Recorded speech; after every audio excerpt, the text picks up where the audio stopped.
함께 나누신 은혜의 말씀은 구약성경 열왕기하 8장 1절부터 6절까지의 말씀입니다. 구약성경 열왕기하 8장 1절부터 6절까지의 말씀입니다. 우리 한 절 한 절 교독하도록 하겠습니다.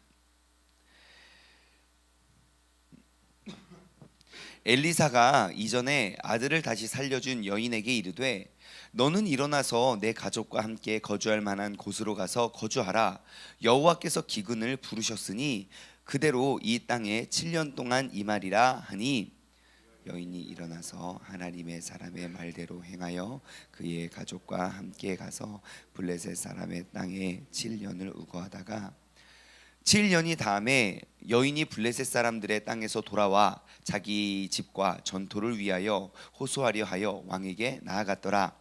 그때 왕이 하나님의 사람의 사환 게하시와 서로 말하며 이르되 너는 엘리사가 모든 큰 일을 내게 설명하리라 하니 게하시가 곧 엘리사가 죽은 자들 다시 살린 일을 왕에게 이야기할 때에 그 다시 살린 아이의 어머니가 자기 집과 전토를 위하여 왕에게 호소하는지라. 게하시가 이르되 내 주 왕이여 이는 그 여인이요 저는 그의 아들이니 곧 엘리사가 다시 살린 자이니라 하니라. 왕이 그 여인에게 물음에 여인이 설명한지라. 왕이 그를 위하여 한 관리를 임명하여 이르되 이 여인에게 속한 모든 것과 이 땅에서 떠날 때부터 이제까지 그의 밭의 소출을 다 돌려주려 하였더라. 아멘, 아멘, 아멘. 네, 오늘도 주님 전에 찾아 나오신 여러분 모두를, 그리고 오늘 또 영상으로 또 함께 하시는 여러분 모두를 주님의 이름으로 환영합니다. 우리 앞뒤 좌우 반갑게 인사하도록 하겠습니다. 축복합니다. 잘 나오셨습니다. 아름다운 아침입니다. 네. 자, 오늘 본문 말씀에 보시면요, 우리가 조금 이해하기 어려운 대목이 있습니다. 여기 가장 눈에 띄는 인물, 오늘 본문 말씀에 가장 눈에 띄는 그 인물이 누구입니까? 여인 아니죠. 게하시죠, 게하시. 왜요? 지금 열왕기하 5장에 게하시 5장 6장에 5장에 나오죠. 게하시가 문둥병에 걸려요. 여러분 문둥병에 딱 걸리는 그 순간 어떻게 해야 되는지 잘 아실 거예요. 일단 문둥병에 걸리지 않은 사람들의 무리에 속할 수도 없고요. 내가 문둥병에 걸려 있음에도 불구하고 내가 숨기고 사람들 앞에 서면 그냥 돌을 들어서 그를 쳐도 아무런 그런 법적인 하자가 없습니다. 그게 법이고 명령이었습니다. 그래서 내가 문둥병에 걸렸다는 그런 판결을 딱 받고 사람들이 있으면 내 윗입술을 가리고 부정하다 나의 부정함을 외치고 선포해야 되는 사람이에요. 근데 갑자기 이 게하시가 누구 앞에 섭니까? 왕 앞에 쓴단 말이에요. 도대체 이건 무슨 말이냐? 게하시가 두 명인가? 우리가 이게 추측해 보건데요. 지금 이 사건, 지금 열왕기하 8장에 기록되어 있는 사건은 5장 나아만 장군 사건 이전의 사건으로 우리는 보면 될 것 같아요. 성경의 모든 것들은 그냥 이제 연대기 순서대로 다 기록되어 있지 않기 때문에 우리가 성경을 이해하기가 조금 다소 어려운 부분이 있습니다. 그래서 지금 오늘 이 사건을 열왕기하 4장에 이어서 딱 보시면 딱 문맥이 맞을 것 같아요. 왜냐? 열왕기하 4장에 엘리사가 기적을 행하는 것 중에 길갈의 가뭄 기적 기억하십니까? 먹을 것이 없어서 그 길갈에 가가지고 이게 들에 가가지고 국을 끓여라 그러니까 이제 뭐지 막 그래서 들호박 같은 거 갖고 와가지고 먹었는데 막 다 독 퍼지고 또 엘리사가 또 가루를 뿌려라 해가지고 막 다 고치는 거 아닙니까? 바로 그 기근 때 일어난 사건이 아닐까 우리가 한번 생각해 볼 수 있습니다. 자, 제가 본문을 읽다가 이런 질문이 떠올랐습니다. 왜 엘리사는 이 기근을 피하라고 수넴 여인에게만 이야기했을까요? 여러분 7년 기근이 어느 정도 심각하고 어느 정도 무서운지 여러분 잘 아실 거예요. 아마 우리가 앞으로 이 7년 기근을 겪게 될 수도 있어요. 예, 이제 코로나 이전과 이제 이후의 시대는 완전히 달라졌기 때문에 이제 지금은 이제 뭐 진정한 기근은 이제 9월 달부터 시작이라라는 이제 미래학자들도 있고, 그리고 그 이유가 될 수도 있다는 사람도 있고, 이미 시작됐다고 보는 사람도 있고, 아무튼 지금 이제 기나긴 이제 그 기근을 우리가 이제 경험하게 될 것 같은데, 여러분 7년 기근이면 정말 먹을 것이 없어서 자녀를 잡아먹을 상황이고요. 그리고 그 구약 성경에 요셉 때 7년 기근 때 어땠습니까? 그 나라만 굶어 죽은 게 아니에요. 인근에 있는 모든 나라들이 다 쫄쫄쫄 굶어 죽게 되는 상황이에요. 그 정도로 심각한 기근이거든요. 그러면 이거 완전 이거 국가적인 재난을 선포하고 왕과 비롯한 모든 백성들에게 빨리 7년 이 기근을 준비하십시오. 빨리 이 나라 이 땅을 떠나십시오. 지금 여기에 그런 기근이 올 겁니다. 라고 광고해야 되는 거 아닌가요? 왜 이렇게 중대한 일을 수냄 여인 오라 그래? 오라 그래. 그래서 그 여인에게 또 이런 것들을 가르쳐 줬을까요?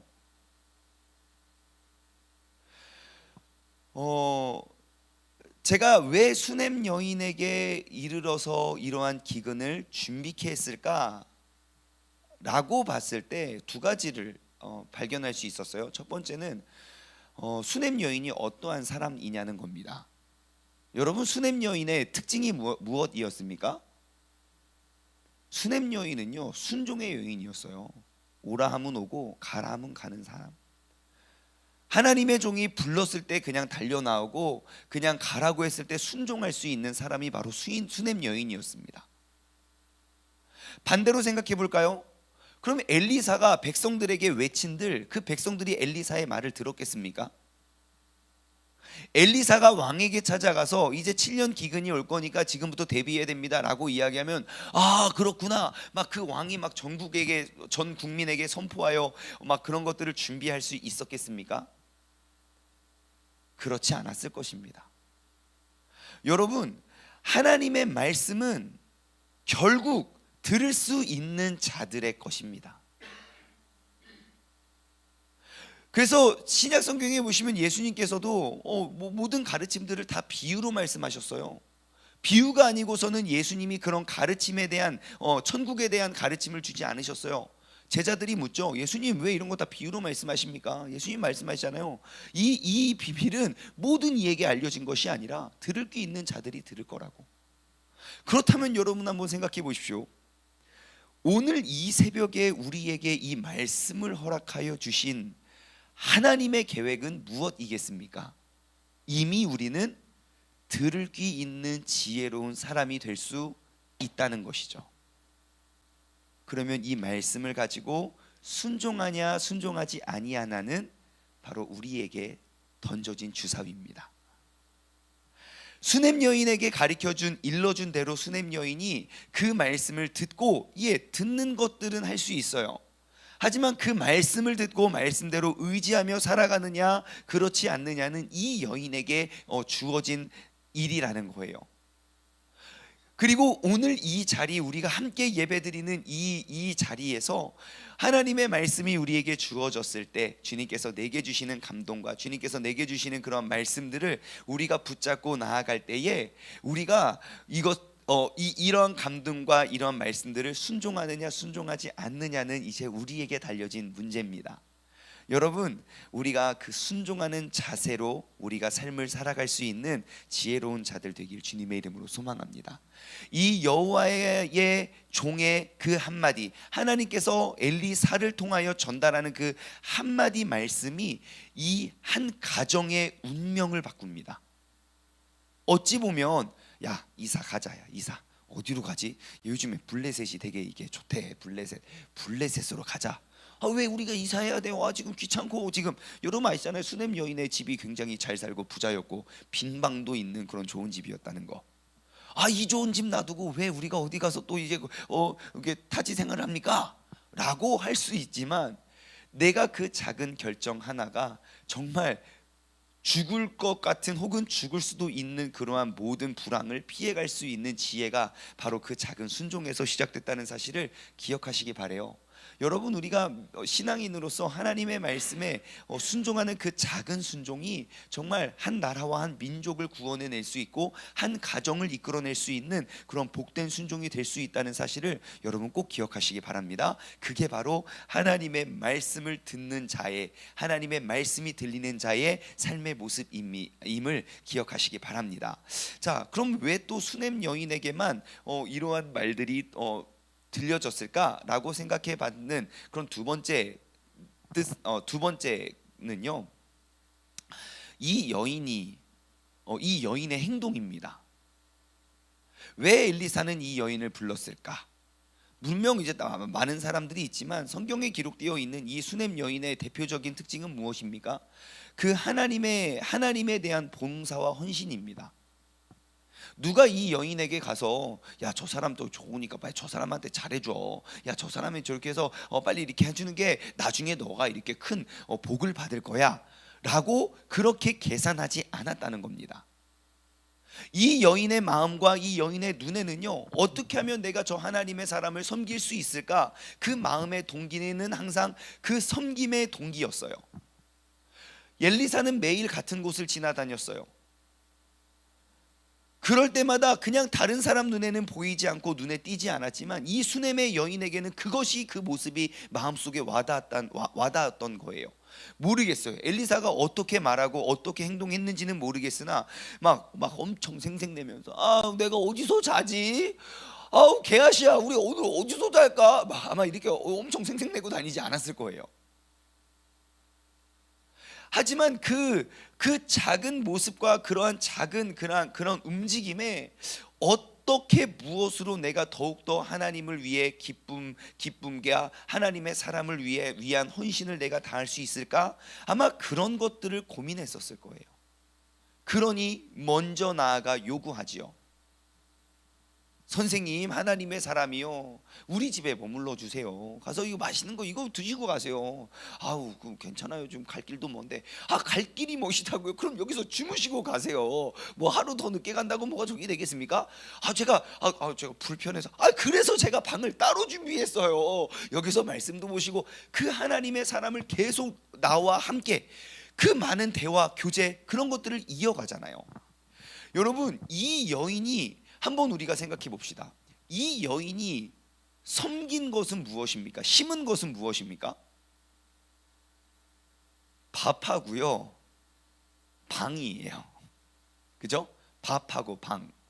근데 이 여인이 이 섬김에 의해서 받은 것은 무엇입니까? 그 노년에 없던 아들을 얻었고요, 생명을 얻었고요, 그리고 이 극심한 흉년에 잃은 것이 없어요.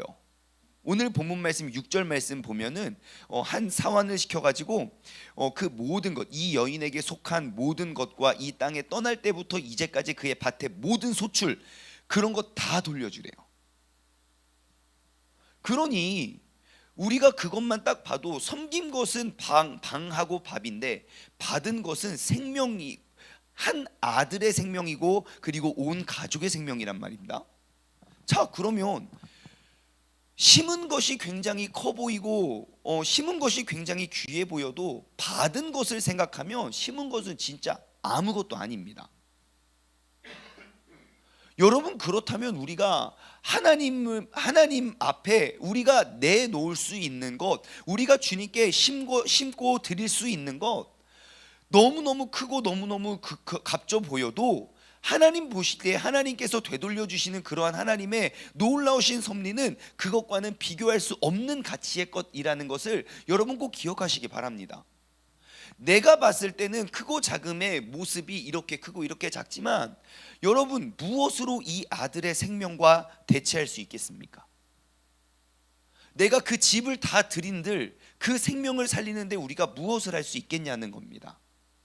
하나님께서 요구하시는 게 무엇인지 아시겠습니까? 네가 생명에 상응하는 것들을 나에게 주었을 때 내가 그 생명을 줄게가 아닙니다. 내가 어디서든 무엇이든지 하나님을 위해 헌신할 수 있는 그런 헌신과 봉사의 마음과 열정을 통해 하나님께서 그 많은 귀한 것들을 우리에게 선물로 주신다는 그 하나님의 원리와 공식을 여러분들 깨달으시기 바랍니다. 그래서 진정한 믿음의 사람들은요, 항상 내가 무엇을 할 수 있을까를 고민해요. 시켜서 하기보다 내가 성전을 위해서 뭐 떨어졌나? 그게 하나님을 향한 마음이에요. 그게 사랑이고요. 내가 사랑이 없으면 보여지지 않고요. 사랑이 없는 사람에게 말해도 그냥 불평불만만 늘어날 뿐입니다. 내가 정말로 주님을 사랑한다면 내가 무엇을 해야 할지 내 눈에 보여지게 될 거예요. 여러분, 그것들 다른 사람에게 양보하지 마시고 그 거룩한 욕심, 거룩한 귀한 것들, 여러분들이 그 거룩한 축복의 주인공 되시기를 주님의 이름으로 소망합니다. 지금 이 오늘 본문의 그 흐름과 맥락은요, 국가적인 흉년입니다.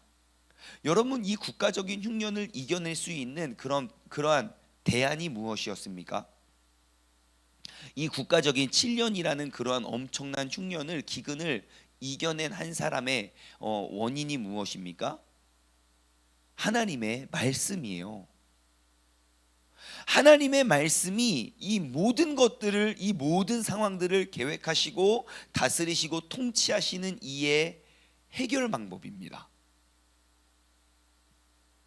여러분, 우리는 언제나 모든 상황 속에서 그때 내게 말씀하시는 하나님의 말씀을 우리는 구하고 사모해야 됩니다. 그래서 우리가 매일매일 큐티 운동을 하는 거예요. 내가 풍년의 때에 더욱더 많은 복을 누리기 위함이 아니라 흉년의 때에도 그 주님의 말씀대로 우리가 순종하고 이 모든 것들을 다스리고 통치하시는 이의 계획 속에 우리가 살아가기 위해서요. 제가 이렇게 지난 2월, 1월 말부터 시작해서 2월, 3월, 4월, 5월, 6월, 벌써 5개월, 6개월이 다 되어 가는데요. 끊임없이 하나님의 뜻과 그 말씀을 사모했던 우리 교회의 모습을 한번 돌아보았어요.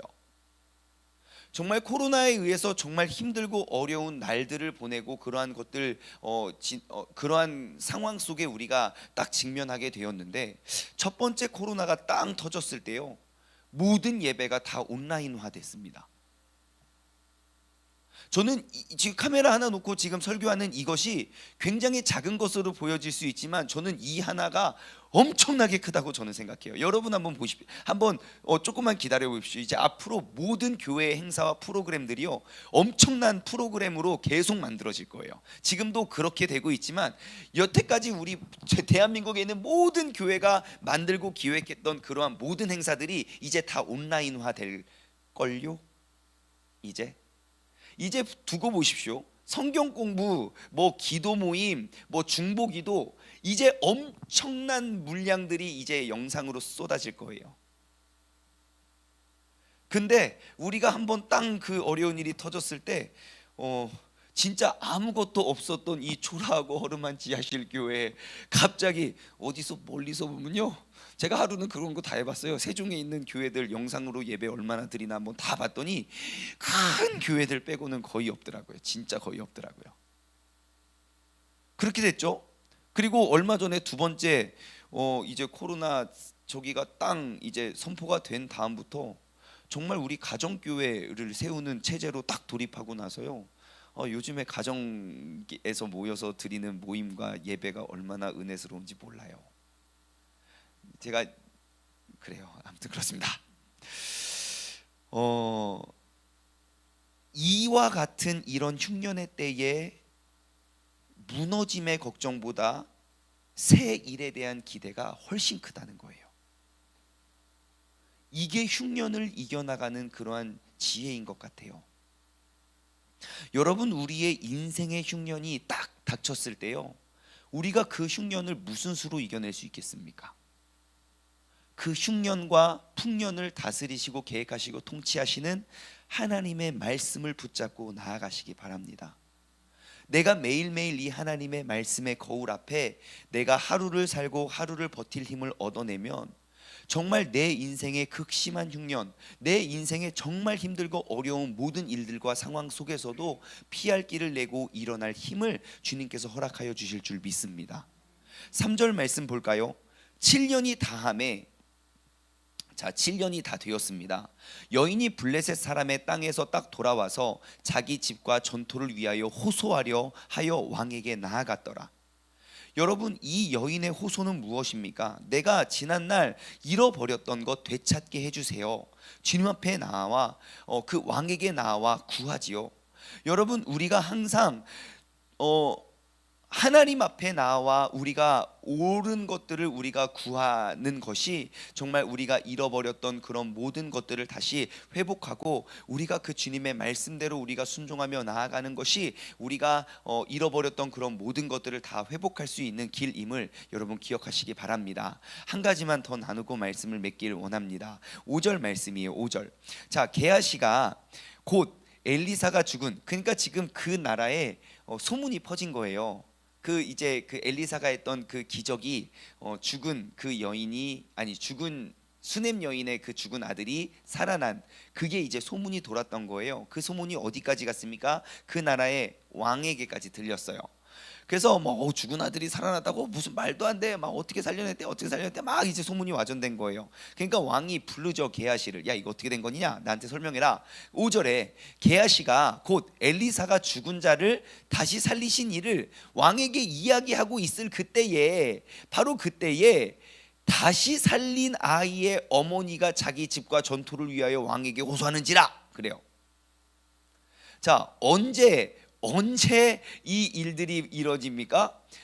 지금 게하시가 하필 왕이 하필 게하시를 불러서 야, 어떠한 일이 있었는지 나한테 이야기를 해라 라고 하고 있는, 이야기하는 그때에 하필 그 타이밍에 그 여인과 아들이 그 왕궁에 와가지고, 여인과 그 가족이 왕궁에 와가지고 지금 내가 이거 오랜만에 집에 왔더니 우리 집에 갔더니 다른 사람이 살고 있고 우리 땅 다 없어지고 지금 이렇게 됐어요, 우리 걸 돌려주세요 라고 이야기하고 보니까 이 사람이 바로 그 사람이에요, 이 아들이 바로 그 아들이에요 라고 이야기를 하고 있는 겁니다. 자, 여러분, 그럼 왕에게 이야기하는 그 타이밍에 정말 기가 막힌 우연처럼 이 여인이 가서 이야기를 했을까요? 아니면 우연처럼 보이는 완벽한 하나님의 타이밍일까요? 예, 우리가 그 하나님의 능력을 모르면 우리는 우연이라 말할 수 있지만, 조금도 실수가, 조금도 실패가 없으신 하나님의 계획과 하나님의 인도하심 속에, 그 능력 속에 이 사건을 보면 완벽하신 하나님의 계획이고 타이밍임을 우리는 알 수 있습니다. 여러분, 하나님의 일하심과 행하심에는요, 우연이 없습니다. 여러분, 제가 여러분을 만난 것도 우연이 아닙니다. 우리 만남은 우연이 아니야. 여러분, 우연일 수가 없습니다. 여러분들이 많고 많은 날 중에 오늘 이 타이밍에 이 새벽 예배에 함께 영상으로 또 오프라인으로 함께 할 수 있는 것 역시 우리 만남은 우연이 아니야. 여러분, 이 새벽 예배에 예배 드리는 게 우연이겠습니까? 많고 많은 날 중에 내가 깜빡 잊고 어이구 야야 끝났네 하고 지나갈 수 있는 그 결정적인 타이밍에 하나님이 우리를 이 자리로 부르셨다. 여러분, 그건 무엇을 말합니까? 하나님은 또 다른 계획이 있으시다는 거죠. 그렇다면 우리가 해야 될 일은 무엇입니까? 그 하나님의 계획을 구하고 찾고 발견하고 또 나아가 순종하는 것입니다.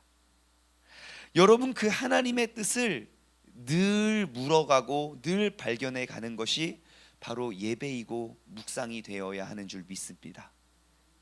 여러분, 오늘 하루를 살아가실 때에도 하나님, 나를 왜 이 새벽에 깨우셨고 나에게 주님 요구하시는 게 무엇이고 내가 오늘 이 하루를 살아갈 수 있는 그 힘과 지혜는 무엇입니까? 여러분, 주님께 물으며 나아가시기 바랍니다. 앞으로 저희가 이제 저희 교회에서 또 대대적으로 할 운동이 하나 있습니다. 그 운동 지금 준비 중에 있는데요. 그 운동을 우리 오늘 새벽 예배에 나오신 분에게 미리 말씀드리면, 이제 앞으로 우리가 세 권의 노트를 쓸 이제 운동을 할 거예요. 세 권의 노트입니다. 한 권은 예배 노트, 두 번째는 말씀 노트, 세 번째는 기도 노트예요. 제가 왜 이 설명을 하냐면 그 말씀 노트, 예배 노트라는 것을 여러분들이 꼭 하시기를 권면해 드리고 싶어서 그래요. 그 세 권의 노트는 무엇이냐면 꼭 다른 세 권을 준비하셔야 됩니다. 한 권으로 섹션 나눠서 하시면 안 됩니다. 예배 노트는 무엇이냐면 내가 그 예배를 드릴 때 하나님께서 내게 말씀하시는 그런 말씀을 기록하세요. 그 노트에. 생각하면은 금방 잊어버립니다. 오로락 이렇게 잊어버립니다. 이거 기억해놨다가 이따가 써먹어야지. 그러면 이따가는 또 다른 기억이 납니다. 그러니까 말씀을 딱 내게 받는, 하나님이 내게 이거 말씀하셨구나. 그거를 한번 노트에 한번 계속 적어보세요. 그게 뭐 설교의 일부가 될 수도 있고 아니면 하나님이 내게 주신 마음의 감동일 수도 있고. 그리고 두 번째 노트는 말씀 노트잖아요. 그것은 내가 말씀을 읽을 때 내게 확 와닿는 말씀들을 쭉 그냥 기록하시는 거예요.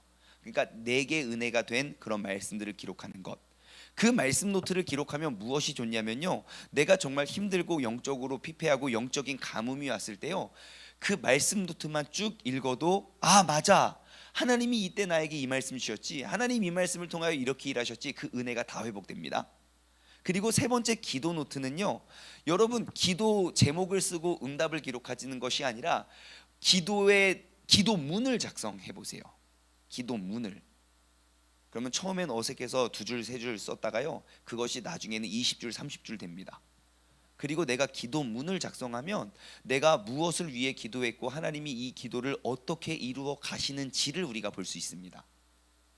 그리고 나의 기도 생활이 얼마나 건강한지도 볼 수 있겠지요. 내가 누구만을 위해서 무엇만을 위해서 기도하는지를요. 그래서 기도문을 작성하는 노트를 한번 해보십시오. 그러면 내가 매번 드리는 우연처럼 보이는 그러한 예배 속에서 완벽하게 계획하시고 내게 말씀하시는 그 하나님의 완벽한 뜻을 우리는 발견하고 이루어가게 될 줄 믿습니다. 여러분, 오늘 이 아침, 오늘 이 새벽에 우리를 이 자리로 부르신 하나님의 그런 크신 은혜와 능력을 우리가 다시 한번 기억하고 그 주님의 그 작은 말씀에 우리가 순종함으로 내 인생의 모든 기근을 우리가 이겨나갈 수 있는, 지혜롭게 쳐나갈 수 있는 믿음의 사람 되시길 주님의 이름으로 축원합니다. 함께 기도하겠습니다.